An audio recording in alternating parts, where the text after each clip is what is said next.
Zimbabwe, Robert Mugabe enterré dans un cercueil en acier recouvert de béton. Voici la raison. Alors si vous êtes prêts, on commence. Avant de commencer, n'oubliez pas de vous abonner et d'activer la cloche de notification, car cela va vous permettre de ne pas manquer nos prochaines vidéos. C'est parti.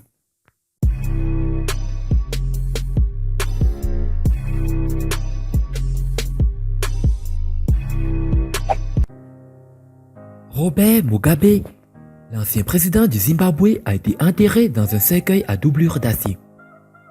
Sous une couche de béton le samedi 28 septembre 2019, à la suite d'un conflit armé concernant son lieu de repos entre le gouvernement, les chefs traditionnels et les membres de sa famille.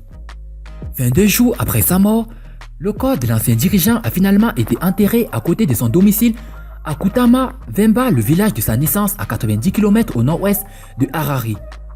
Son neveu aîné Léo Mugabe a déclaré que le cercueil qui avait amené son corps embaumé de Singapour à Harare devait être changé pour des raisons de sécurité.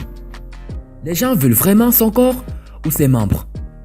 Nous voulions donc quelque chose d'inviolable. C'est pourquoi le cercueil a été changé, a-t-il déclaré à une station de radio locale. Après que le cercueil a été mis à terre, lors d'une cérémonie privée de la maison que Grace Mugabe avait fait construire après le mariage, du béton a été déposé autour.